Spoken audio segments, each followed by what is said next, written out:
Hi everyone.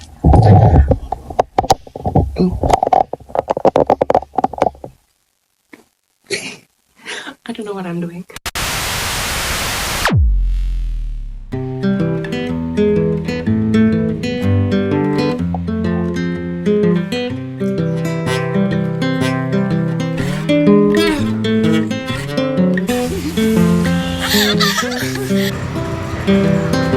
I've been thinking about myself today, thinking how I changed,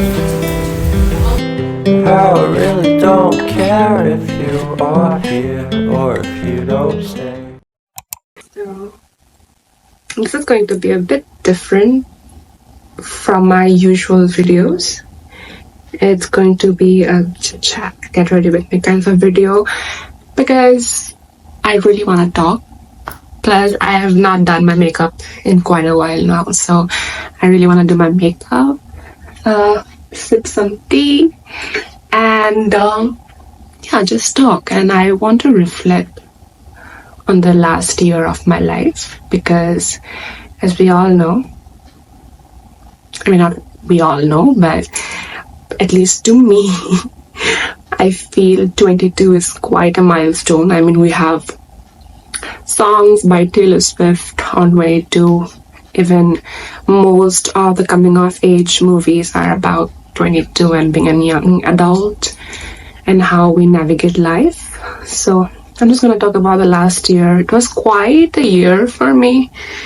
It's going down in history books of my life. So I really want this video to be sort of like a reflection, like a self-reflection, plus a montage or like a summary of my 22nd year on this planet for my future self to refer back to, and also for my past self to finally, get her closure. Because I feel like I've not given closure to a lot, to my 22nd.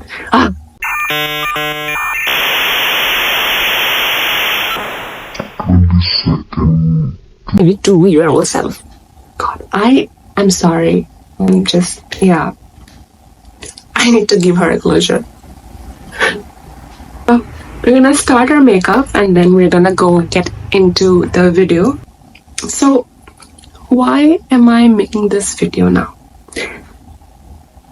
It's because I'm turning 23 pretty soon. And my birthday is coming up. But I can't find a proper reason to celebrate it. I mean, honestly, I thought I'd be in such a different place by now. According to me, I should have had a job, a place of my own, financial independence, but I have none of those things. Yeah. And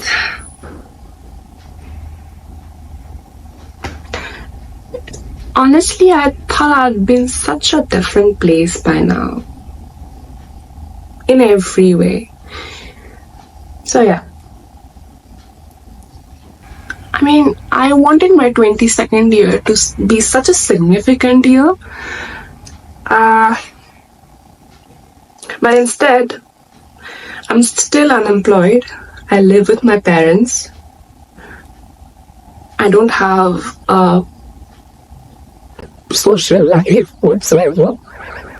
I do have really good friends. I started prioritizing quality over quantity. My goodness. But still, things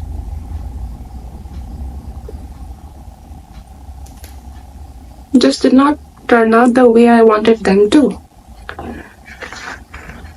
I mean, I'm still stuck in that messy in between, It's funny because I even got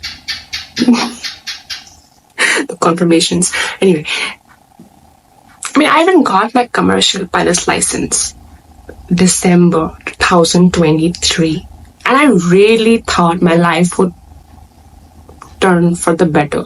Like, I really thought I'd get a job, I'd have a stable career, I'll be earning like at least $1 lakh per month, and I'll have my own place to live, I'll be traveling. I thought so much. And well, I've been going for interviews since then.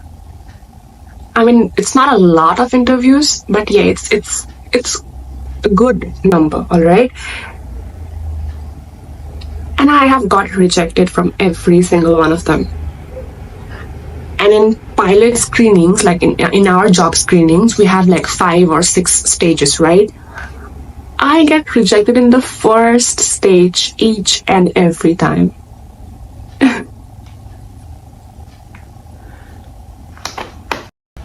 Like, every time you hype yourself up, you like, let's go, let's go, let's get the exam. We're gonna make it this time. We're gonna have a job this time.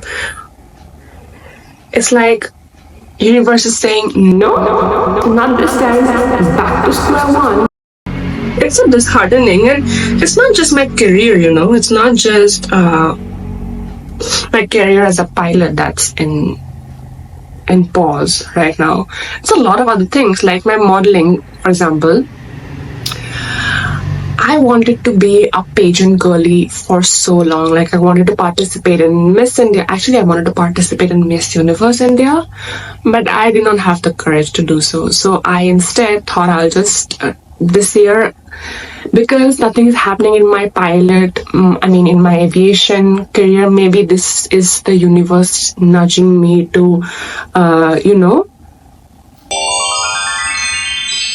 go for it. Like, go for the pageantry world, go for, like, maybe it's just directing me towards it. Who knows? So, after getting rejected from all those job interviews, like maybe twice or thrice, I decided that I'll participate in one pageant, a regional one.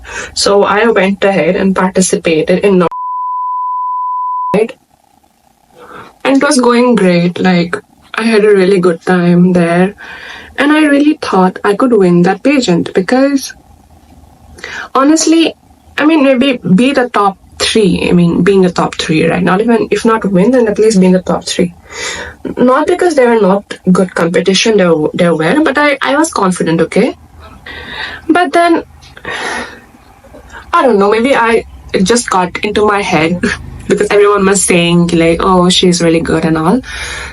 So it just got into my head. It was my first pageant, remember? And then I just totally butchered my Q&A portion, and I could not even make it past top 12. So, that happened. But hey, from I could say I have one win, which is my friend circle.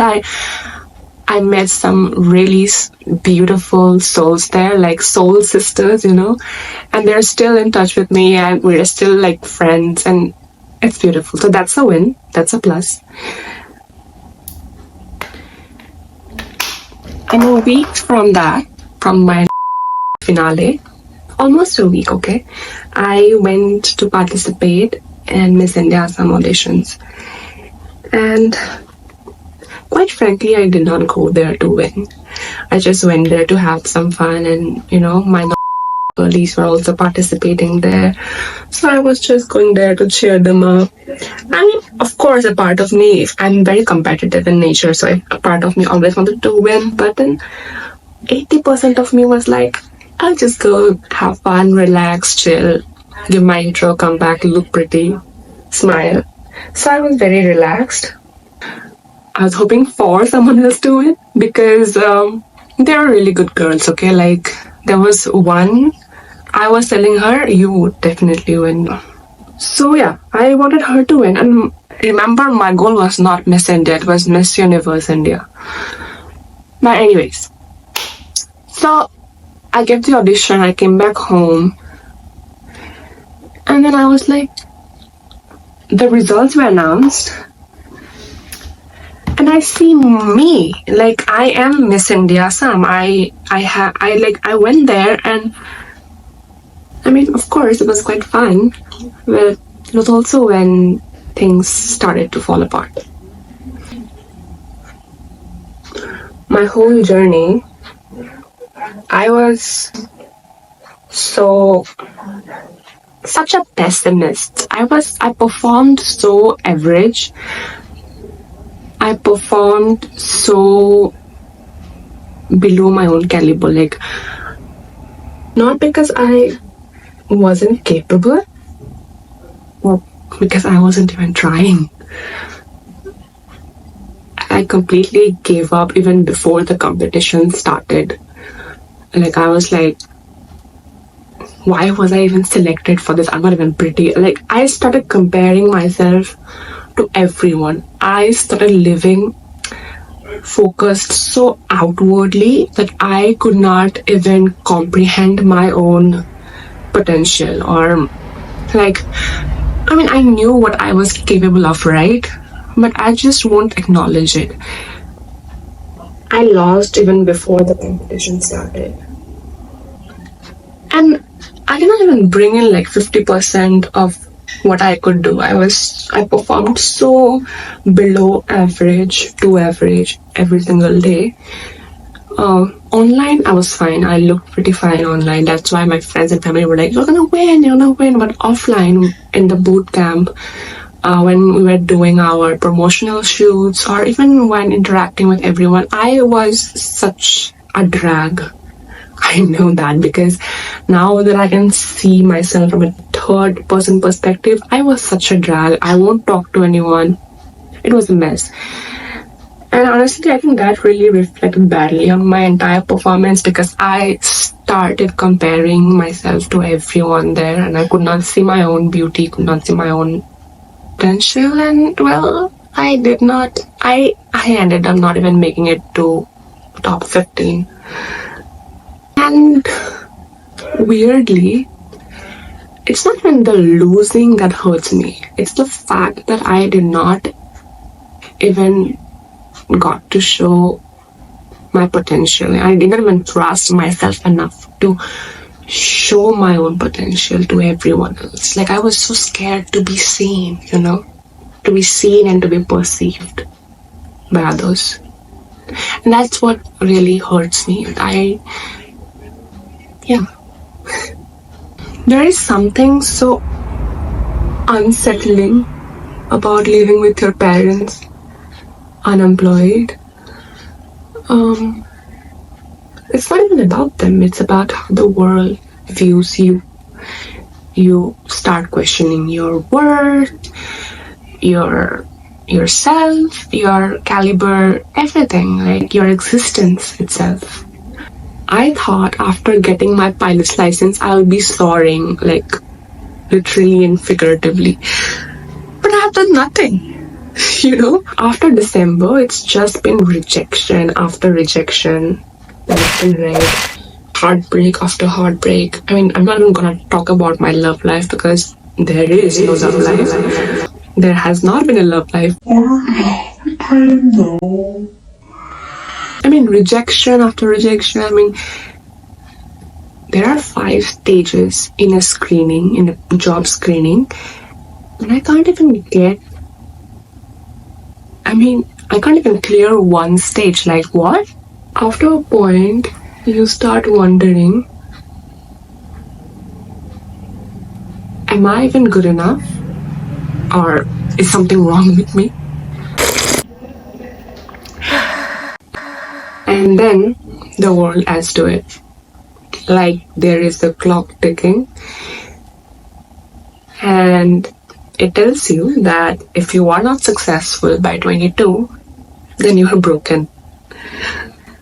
I mean, I feel like the society really puts you under so much pressure, saying that if you don't have a job, if you don't have a romantic partner, if you don't have this or that as a young adult, you completely start to feel like, oh my god, shit, I'm so far behind from my peers. What am I gonna do? Like, especially on Instagram, you see all these people at 16, 17, 18.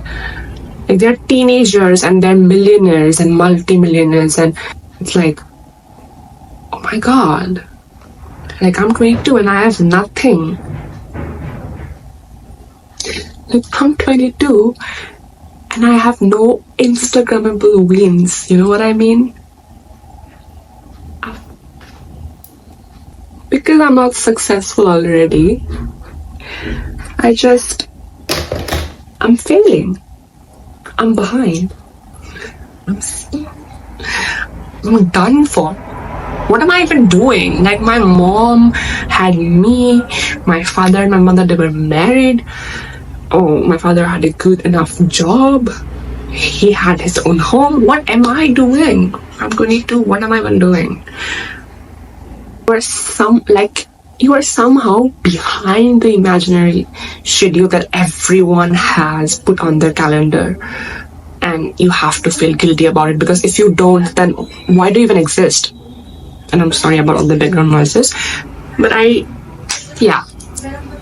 And I know logically that's not true. Life is not a race. You don't have to worry too much about all this timeline that the world has forced upon you, or like the world seems to follow. I know that, but still. Some days it feels heavy. I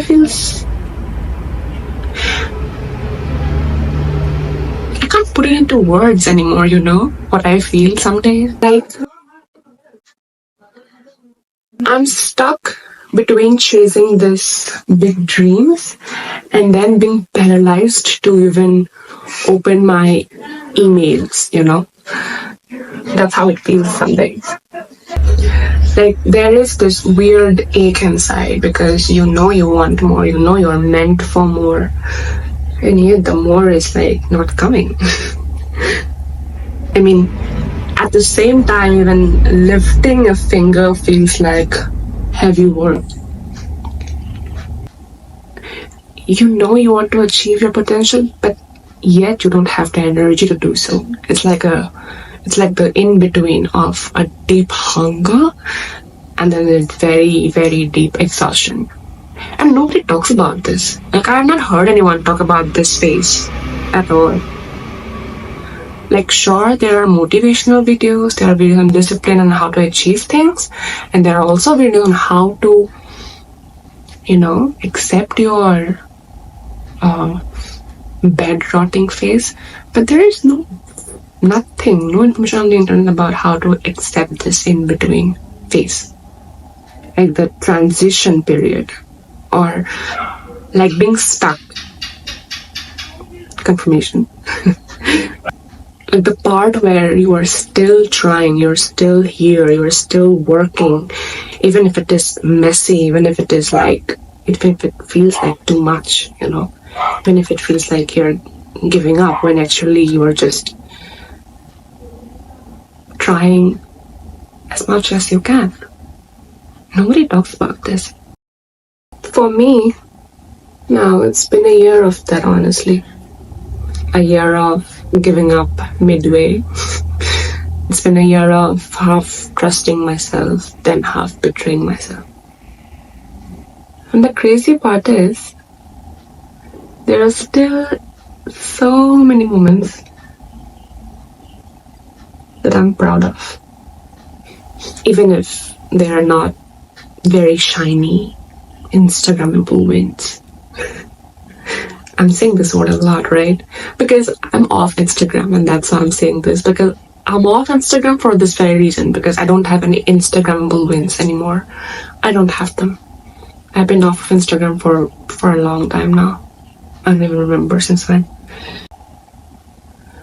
I found some really amazing friends this year. This year also taught me a lot about humility, about patience. But most importantly, it taught me how much self-love I lack. How much I did not trust myself. How much I was afraid of being seen for who I am. And then finally, it also taught me about showing up. Even when things don't feel right, even when things feel very heavy, I showed up for myself. Yeah. And then, as you guys already know, that is my birthday. My birthday is gonna come in 30 days. 30. But I don't feel like celebrating this time. Like, what am I even celebrating? A year of almost, a year of failures. But maybe that's exactly why I should celebrate.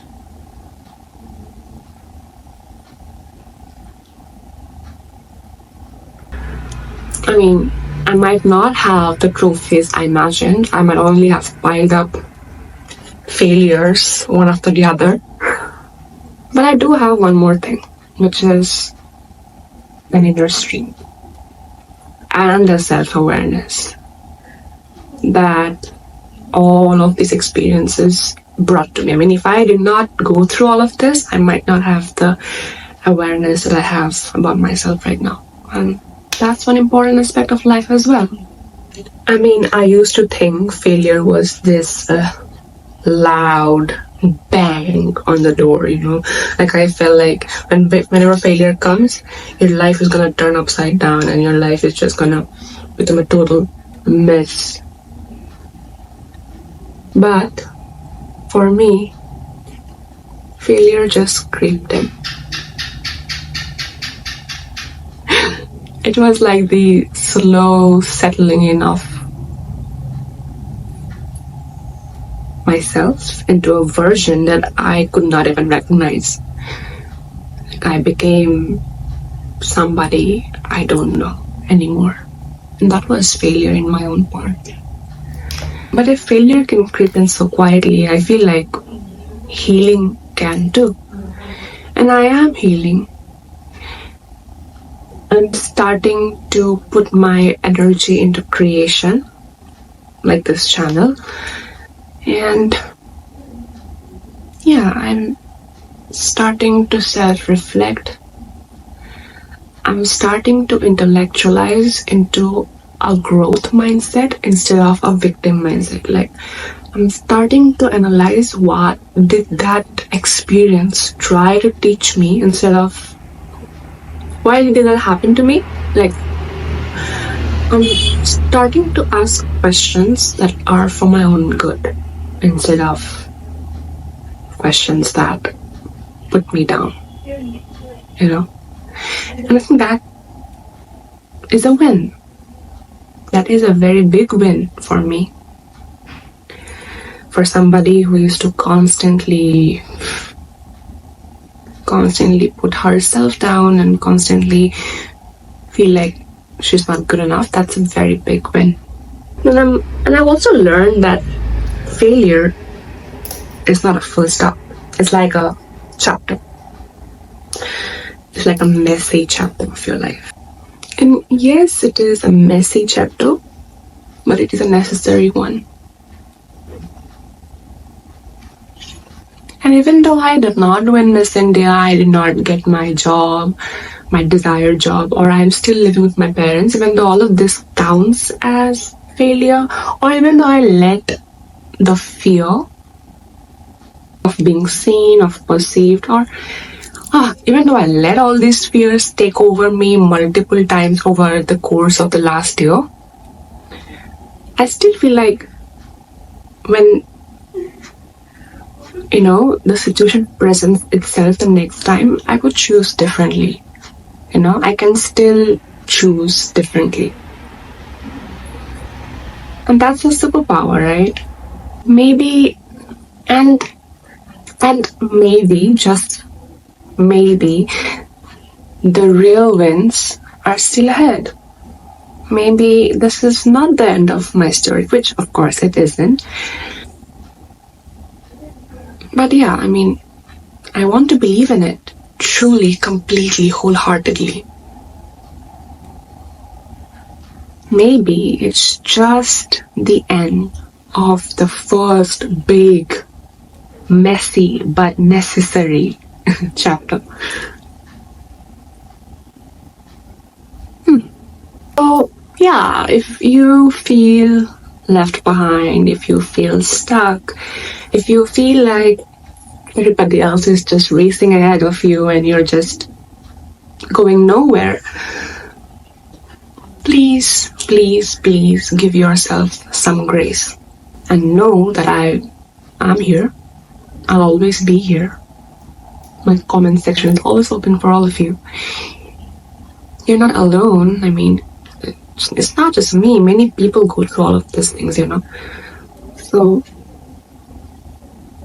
just give yourself some grace and try to look at things the way they are, not the way your mind is making them look. I think my makeup look is done. I don't know if I did a good job or a bad one, because I mean, in this mirror I look pretty good, but I don't know how I look on camera. Whatever. This is the final look. I hope you find it in your heart to feel better if you're going through something just like me. But thank you for listening to my long rant. I think it's been an hour since I have been talking, but yeah, thank you for listening to this. I mean, it's more for me than for you, but still, I hope you find something worthwhile in this video, and I'll catch you on the next.